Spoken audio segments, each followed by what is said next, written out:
Welcome back everyone. So we're going to melt this bead art pattern. You can see it's on two separate trays. So first I'm going to very carefully move off the tray with the larger piece.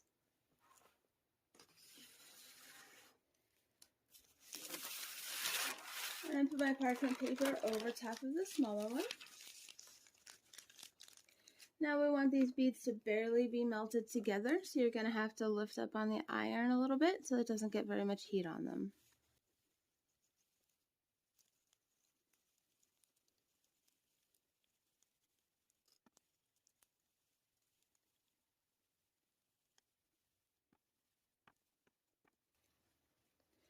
Once these beads are barely fused together, then you're finished with this part. With both hands on either side of the parchment paper, pull it taut and lift your item right off of the pegboard. That way we can melt a larger piece. I'll flip the parchment paper around. And when I bring over the larger piece, I will kind of put it on its side. That way it'll be easier for me to melt. You need to make sure that you leave plenty of space up top here for our addition. And it's going to be the same with this top couple rows up here. We barely want it to be melted. So you're going to have to pull up on the iron a little bit just so that these can barely be melted together.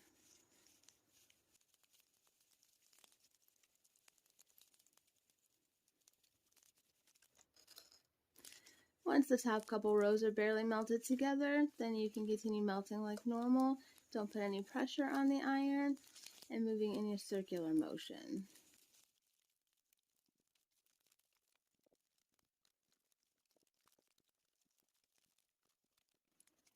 When you can see through the parchment paper that all the beads of the larger piece are fully fused together, then you're finished. This top part will start coming off the parchment paper, so you'll have to put your fingers up under it and then gently lift your item off of the pegboard, being very careful because the beads will still be warm. Now to put on my addition, I will switch pegboards since that one did get a little bit bowed as I was melting.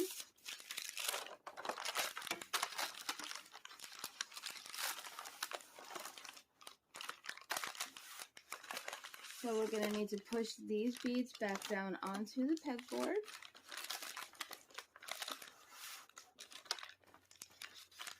And then set your addition on, making sure that everything lines up correctly.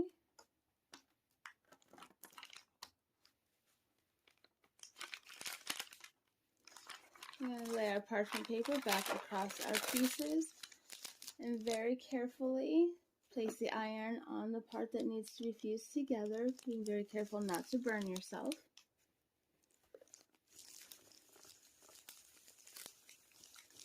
And we'll continue moving in our circular motions so that we can melt the two sections together.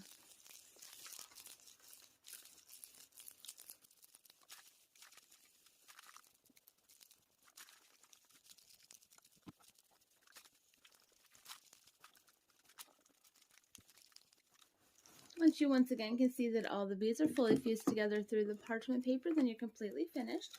With both hands on either side of your parchment paper, you can pull it taut and lift your item off of the pegboard so that it can cool. You don't want to pull the parchment paper off of the beads. It could cause the beads to pull apart, especially the spot that you just fused together.